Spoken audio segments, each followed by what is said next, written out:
Oke, selamat pagi semuanya. Senang sekali bertemu dengan rekan-rekan sekalian. Pada kesempatan kali ini, saya akan men-sharingkan secara edukasional ya beberapa istilah dalam investasi pasar modal Indonesia atau investasi saham. Ya, oke, langsung aja kita mulai. Yang pertama adalah tentang fee. Ya, jadi masing-masing saham yang kita beli, setiap rupiah yang kita investasikan untuk pembelian saham akan dikenakan fee. Nah, jadi fee ini adalah balas apa? Adalah uang jasa atau ongkos bagi penyedia layanan transaksi jual beli saham di IHSG. Ya, jadi saya lupa apa namanya ya, tapi yang jelas apa pasar modal Indonesia atau aduh saya lupa kok namanya ya. Yang jelas masing-masing rupiah yang kita ambil itu ada fee-nya. Tapi oke, dan masing-masing penyedia atau sekuritas itu memberikan fee yang berbeda-beda, ya. Oke, saya lupa ya, bisa di googling aja ya. Ya, 0, berapa persen loh dari rupiah yang kita transaksikan, ya seperti itu, ya. Oke, nah ini fee ini eh, memang kalau pembelian kita besar akan berdampak pada uang kita ya. Jadi mungkin ada investor-investor yang beli mungkin milih sekuritas yang fee-nya itu relatif kecil dibandingkan fee sekuritas yang lain, ya seperti itu. Jadi, nah tapi perlu diingat masing-masing sekuritas juga punya user friendly yang berbeda-beda atau tampilan gadget dan laptop dengan user friendly yang berbeda-beda.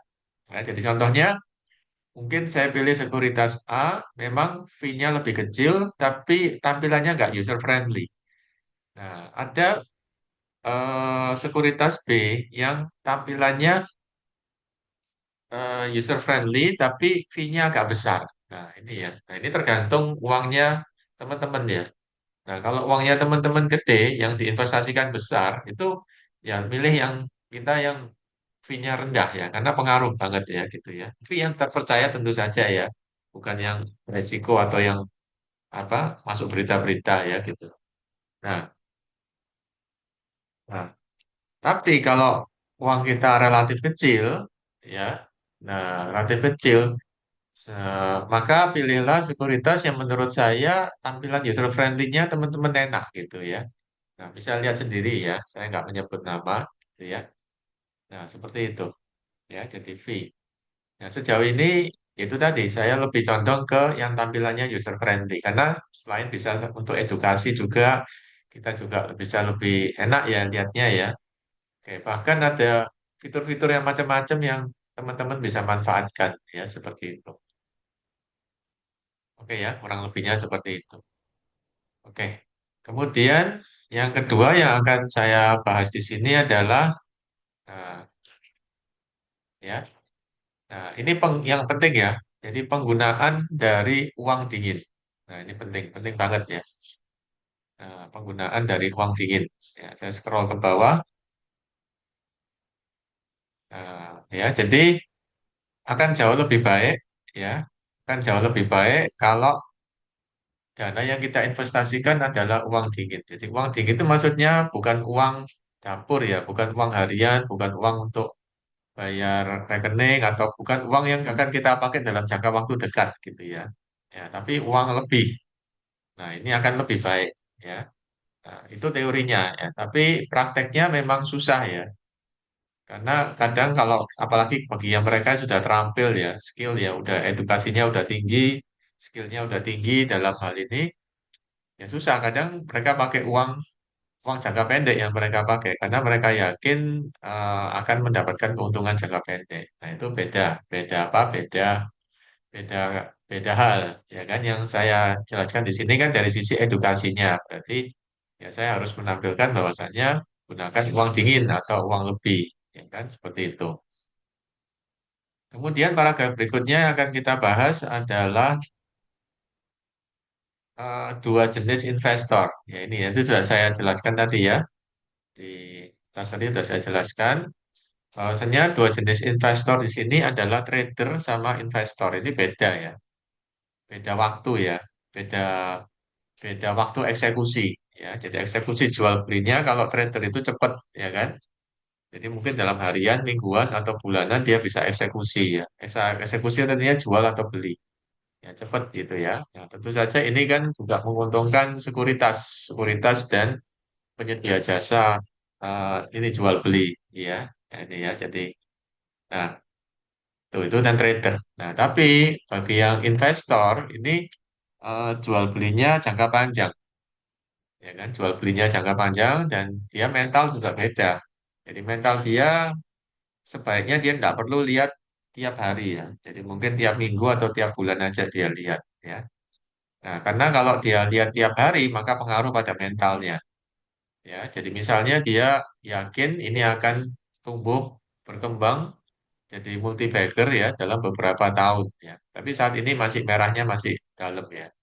Nah, maka kalau dia lihat tiap hari mental dia akan terganggu dan akan cemas ya atau gelisah seperti gitu. Jadi memang investor jangka panjang ini sama jangka pendek, trader sama investor ini beda di mentalnya, sama uangnya juga ya.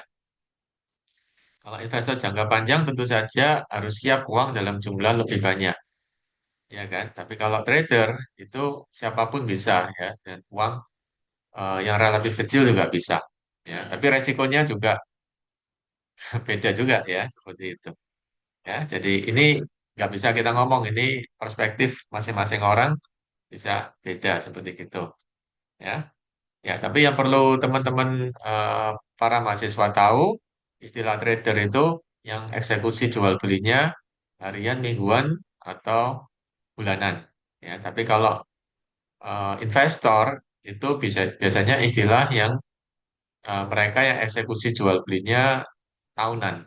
Ya, jadi istilahnya setahun gitu ya, minimal mereka seperti gitu. Ya, itu yang edukasi yang selama ini kita apa kita kita apa yang biasa dipersepsikan seperti gitu. Ya. Oke, kemudian ada satu quote ya, satu istilah dari eh, apa orang pasar modal yang udah punya nama ternama, saya lupa apa namanya. Dan ini juga yang masih relevan sampai sekarang, yaitu dikatakan tiap saham ada masanya dan tiap masa ada sahamnya. Nah, ini benar banget ya, relevan sampai tahun ini ya, 2026 ya. Jadi memang masing-masing masa atau masing-masing tahun ya, itu mesti ada saham primadonanya. Ya, itu saham di sektor apa gitu ya.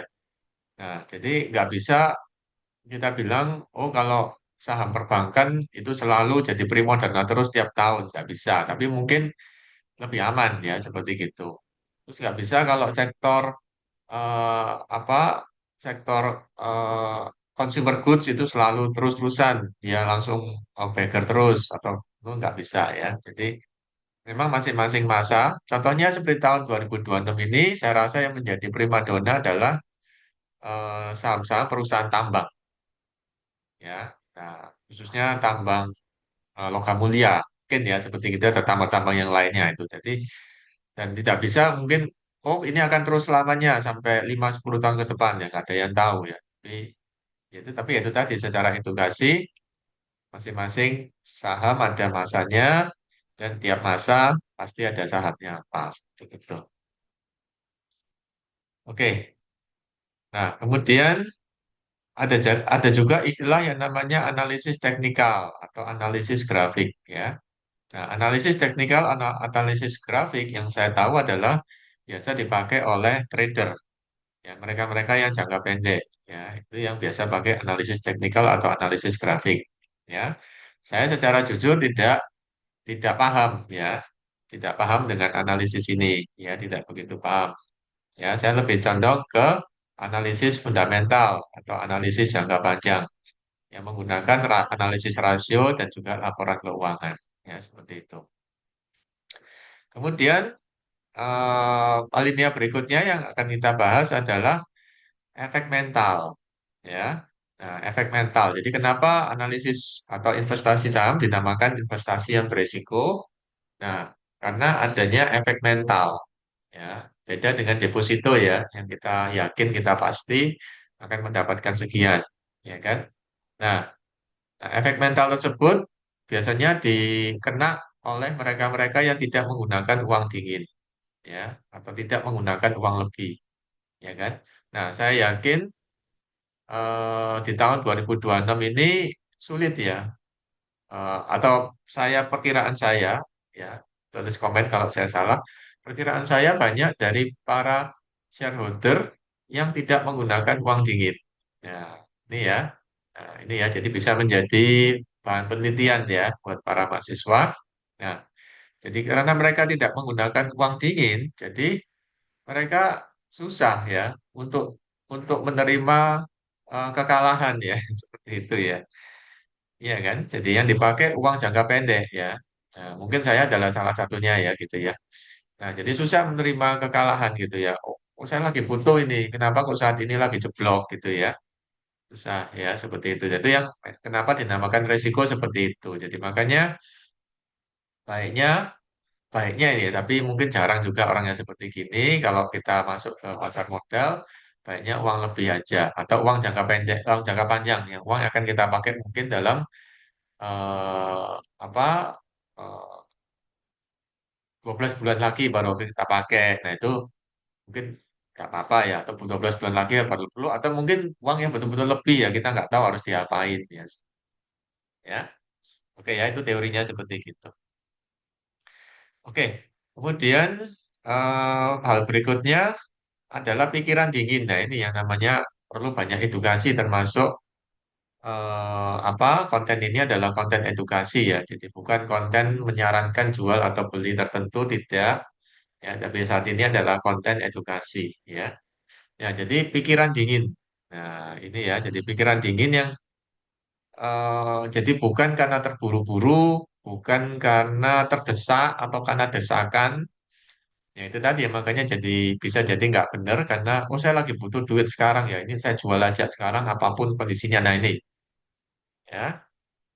Nah, ini ya. Atau ini lagi untung sedikit, langsung aja kita jual. Nah, kalau itu mungkin masih tidak apa-apa ya. Tapi yang banyak terjadi sekarang ini adalah, oh lagi butuh duit, tidak ada pengeluaran mendadak, langsung saya jual aja. Apa kondisinya, baik merah maupun hijau. Nah, ini eh, apa? Seringkali bisa jadi kalau hijau sih tidak apa-apa ya. Tapi kalau merah ya seringkali kena mental ya. Jadi makanya selain juga uang dingin itu yang pertama, juga pikiran dingin ya. Jadi betul-betul di di kalau bisa direncanakan ya. Jadi edukasi dulu ya. Jadi makanya ada edukasi basic paling enggak ya, baik itu secara eh, apa secara dasar fundamental, kemudian juga penggunaan gadgetnya, teknikal itu kita tahu gimana ya sehingga kita nggak bingung ya. Kemudian juga berita-berita yang kita yakini kebenarannya ya, termasuk kita cerdas atau bisa menerima resiko kalau kemungkinan terburuk itu terjadi. Jadi misalnya ini saya berinvestasi selama setahun sebagai investor, 1 atau 2 tahun saya berharap harganya udah naik ya, banyak ya, melebihi bunga deposito dalam setahun atau 2 tahun ke depan, ya kan? Nah, bisa jadi juga nggak seperti itu harapan kita, ya, nggak seperti target angka saya. Nah, ini ada resiko ketidakpastian yang harus kita bisa toleransi. Nah, itu kalau nggak pakai uang dingin repot ya, ya bisa nanti bisa jadi efeknya kena mental ya, seperti gitu. Tapi yang perlu adalah edukasi dulu. Ya, jadi basicnya teman-teman harus tahu. Jadi harus tahu apa itu saham, apa itu dividen, apa itu capital gain, apa itu floating profit, floating loss, kemudian dividen yield, DPR, rasio-rasio keuangan, ya. Nah, itu harus tahu. Kemudian fee, jual beli, sekuritas apa yang dipakai, cara pakai app-nya, itu hal-hal dasar yang kita harus tahu, ya. Itu basic harus tahu. Jangan sampai nggak tahu, tiba-tiba langsung masuk jebret, ya. Begitu ada apa miring sedikit atau nyelen nyelentong dikit, kita bingung gitu ya. Gimana ini cara pakai app-nya misalnya ya, kita nggak tahu, nggak biasa. Atau gimana cara tarik uangnya, gimana cara setornya, itu hal-hal yang basic yang harus kita tahu ya, seperti itu. Oke ya, jadi edukasi. Nah, kemudian yang kedua adalah informasinya. Informasi kalau ini udah tahap yang lebih tinggi adalah kita yakin bahwasanya ini prospek. Nah, ini tahap yang lain atau mungkin pada sesi yang berbeda. Ya kan? Kita tahu ini prospek. Nah, itu perlu keyakinan dan juga edukasi ya, baik secara keilmuan, rasional, termasuk juga keyakinan. Nah, kalau keyakinan ini kan ada resiko ya, 50-50 ya. Bisa terjadi, bisa enggak, bisa meleset, bisa lebih awal, bisa lebih akhir. Nah, ini resiko yang dapat ditoleransi. Ya. Jadi sangat tidak disarankan untuk berinvestasi khususnya dalam jumlah uang yang relatif besar ya. Ya, atau mungkin bukan uang dingin ya. Nah, ini ya, jadi bukan uang dingin. Kalau bukan uang dingin, kalian harus belajar lebih keras ya, harus mau tanggung resiko lebih besar. Ya, tapi kalau uang lebih, nah, uang lebih pun saya rasa untuk saat ini tetap harus kita edukasi dulu ya. Dan informasinya harus kita percaya dan resikonya harus kita terima kalau meleset juga. Ya kan? Jadi jangan sampai kita nggak ngerti, kita ikut-ikutan, duitnya lumayan besar, percaya sama orang, ya kita nggak tahu, nggak ngerti apa, nggak teredukasi dengan baik, langsung kita begitu nanti gak cuan, terus kita bingung, kita menyalahkan orang, kita gelisah, nah ini repot ya, gitu ya. Jadi dahulukan edukasi dulu, ya, dan keyakinan informasi termasuk juga antisipasi resiko. Ya kalau terjadi, kalau enggak, nah, gitu ya. Kita harus sudah ya, kalau kalau nggak terjadi saya harus gimana, ya, gitu ya, gitu. Oke ya, jadi uang dingin itu ya, bagi yang apa yang tidak mau edukasi mendalam. Ya, jadi harus uang uang dingin, ya, itu ya. Gitu. Oke, kemudian ada lagi istilah rekening RDN. Ya. Jadi rekening RDN adalah rekening yang harus kita punya kalau kita berinvestasi pada pasar modal. Ya, jadi nggak bisa langsung duit langsung masuk rekening bank biasa, ya. Terus nanti langsung bisa beli jual di situ. Nggak bisa itu yang bisa untuk beli jual hanya rekening RDN. Jadi nggak bisa langsung kita beli jual dari rekening biasa, rekening bank kita nggak bisa. Tapi cukup mudah kok ya memindahkan ke rekening RDN itu tanpa biaya untuk saat ini dan tariknya juga tanpa biaya. Itu yang saya sarankan untuk teman-teman di Indonesia ya. Jadi nggak perlu ke pasar modal asing ya. Kalau pasar modal asing kan kita tarik dari rekeningnya kena ya, kena charge ya. Tapi kalau RDN Indonesia itu enggak, bahkan dari banknya teman-teman ke rekening RDN sejauh ini itu tidak kena charge apapun atau 0 rupiah ya, seperti itu ya, itu enaknya ya, jadi yang juga saya suka seperti gitu ya. Cuman namanya bukan rekening bank ya, tapi rekening RDN, tapi dalam prakteknya seolah-olah sama kayak rekening bank ya, tapi dia nggak punya ATM atau apa ya, nggak ada ya. Dan hanya boleh dibilang beroperasi pada saat bursa atau pasar modal Indonesia berjalan. Jam pasar modal Indonesia itu Senin untuk saat ini ya, Senin sampai Jumat jam 9 sampai jam 4 sore. Ya, kemudian ada istirahat kalau Senin sampai Kamis itu jam 12 sampai jam 1.30 kalau saya nggak salah ya. Nah, kalau hari Jumat itu agak panjang ya, mungkin jam 11.30 sampai jam 1.30 ya. Ini korek dikoreksi ya kalau saya salah ya, di komen ya. Karena ya kurang lebih segitulah ya. Jadi, ya. Oke, saya lanjutkan ke oh ya, perusahaan-perusahaan yang terdaftar dalam pasar modal Indonesia itu adalah perusahaan berbentuk PT ya, atau perseroan terbatas. Jadi bukan CV atau bukan perusahaan perseorangan. Ya, ada mungkin ada yang bertanya, loh, perusahaan perseorangan ini cuannya gede banget Pak, CV-nya perusahaannya gede banget Pak, tapi kok nggak masuk TBK ya, nggak bisa. Ya, jadi yang bisa masuk TBK adalah perusahaan-perusahaan yang perseroan terbatas. Ya, gitu ya, perseroan terbatas. Karena perseroan terbatas itu kepemilikannya dalam bentuk saham. Ya, nah, jadi kalau CV atau perseroan perseorangan kan eh, antara kepemilikan pribadi sama usahanya kan nyampur gitu ya. Nah, tapi kalau PT itu antara pribadi sama kepunyaan usahanya itu terbedakan, yaitu tadi dengan istilah saham itu tadi. Ya, gitu ya. Jadi dianggap adalah jauh lebih secara administrasi keuangan jauh lebih profesional ya. Oke. entah itu dijalankan secara profesional atau enggak tahu ya, tapi konsepnya itu konsep profesional seperti itu ya. Jadi eh, tidak melibatkan harta atau uang pribadi ya, tanpa seperti yang CV atau perseorangan seperti gitu ya. Jadi lebih jelas pemisahannya.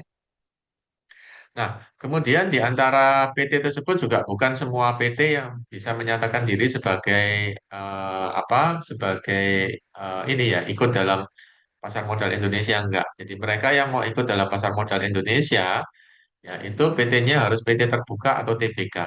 Nah, itu baru bisa ya gitu ya. Jadi banyak PT-PT yang profitnya cuannya gede-gede, tapi dia tidak mau eh, dibikin PT terbuka atau TBK nggak mau. Nah, itu ada plus minusnya ya. Ya, memang kalau yang PT terbuka itu sahamnya atau lembar sahamnya bisa dilepas di pasar, bisa dijual ke masyarakat, istilahnya di apa ya, dibeli oleh masyarakat, dimiliki oleh masyarakat, dijual ke masyarakat dan bisa mendatangkan dana baru bagi emitennya. Ya, gitu ya. Jadi ya dalam tanda kutip dana ya, dana baru bagi emitennya kita bisa jual. Jadi bisa jadi kalau koreksi kalau saya salah ya, bisa jadi salah satu bentuk atau sumber pendanaan ya yang didapatkan dari masyarakat seperti itu ya. Dan di samping si pemilik aslinya juga punya kendali atau pengendali di situ juga bisa, tapi didapatkan dari masyarakat tuh ada plusnya di situ. Nah, cuman ada kewajibannya juga. Nah, karena perusahaan ini mendapatkan atau dana dari masyarakat, maka pemerintah perlu turun tangan, ya perlu mengawasi. Nah, itu ada, jadi ada otoritas pengawas bursa pasar modal Indonesia. Nah, itu ada otoritas yang mengawasi, pemerintah turut mengawasi. Termasuk juga mungkin ada fee yang diberikan atas jasa seperti itu. Itu tadi ya, fee jual beli itu ya. Itu termasuk salah satu fee yang ya termasuk fee bagi kesemuanya sistem itu ya yang harus dibayarkan oleh investor ya seperti itu. Oke ya, jadi singkat cerita yang bisa ikut diperdagangkan kepemilikan sahamnya adalah harus berjenis perusahaan PT dan PT-nya harus PT terbuka atau PT Go Public atau TBK seperti gitu. Dan itu diawasi oleh otoritas pemerintah Indonesia. Ya, itu diawasi ya perusahaan-perusahaan tersebut diawasi. Jadi untuk melindungi masyarakat juga atau dana masyarakat seperti itu. Ya, dan pasti otoritas juga punya aturan-aturan dalam perdagangan ini. Ya. Jadi ibaratnya bisa kita lihat juga dagangan saham ini adalah sama atau sifatnya sama kayak perusahaan dagang ya. Jadi bisa kita analogikan seperti gitu ya. Kalau kita jual beli atau trader itu bisa jadi kayak pedagang, ya. Pedagang surat berharga seperti gitu ya. Oke. eh Kemudian bagian yang terakhir di sini adalah tentang laporan keuangan ya. Nah, jadi laporan keuangan itu ada Q1, Q2, Q3, Q4 ya ini ya. Nah, Q1 ya kalau kita baca di mana di laporan keuangan, teman-teman baca itu ada istilah Q1, Q2, Q3, Q4 ya, seperti itu ya. Nah, jadi Q1 adalah kuartal 1, Q2 kuartal 2, Q3 kuartal 3, Q4 kuartal 4 ya. Q1 itu durasinya dari 1 Januari 2002, 1 Januari sampai dengan 31 Maret ya. Kemudian Q2 dari 1 April sampai dengan akhir Juni ya. Eh, Kemudian Q3 itu 1 Juli sampai dengan 30 September ya. Kemudian Q4 itu 1 Oktober, Oktober 1 Oktober sampai 31 Desember ya kan. Nah, yang unik adalah Q4 ya. Jadi Q4 itu yang dari 31 dari dari 1 Oktober sampai 31 Desember ini adalah termasuk laporan tahunan. Ya, jadi kadang itu keluarnya atau publishnya agak lebih lambat, ya kan? Karena dia rekap dari 1 tahun tersebut, ya seperti itu. Ya. Nah, kemudian kenapa kok dipisahkan jadi empat? Karena untuk mengukur kinerja, ya, untuk mengukur kinerja keuangan dari income statement atau laporan laba ruginya. Ya, jadi laporan laba ruginya ibaratnya ditutup ya, tiap 3 bulan ditutup, kemudian dibandingin tiap 3 bulan ini berapa sih rupiah yang dihasilkan. Ya, jadi Q1 berapa, Q2 berapa, Q3 berapa, Q4 berapa dibandingin. Kemudian yang Q4 nanti adalah akumulasi dari semuanya. Seperti itu. Ya, oke ya. Jadi seperti itu. Oke, kalau neraca nggak ditutup ya, terus ya jalan ya. Tapi kalau yang income statement atau laba rugi ini ditutup tiap 3 bulan untuk dibandingin kinerjanya. Kalau yang laba rugi nggak ditutup, kan kita nggak bisa bandingin kinerjanya atau nggak bisa kita awasi. Iya kan? Jadi kalau ditutup harus misalnya 1 Januari sampai 31 Desember, maka kita nggak bisa awasi tiap 3 bulan. Ya kalau naik terus, kalau jeblok, ya seperti gitu. Ya, jadi makanya kenapa laporannya tiap 3 bulan laba rugi itu ditutup ya?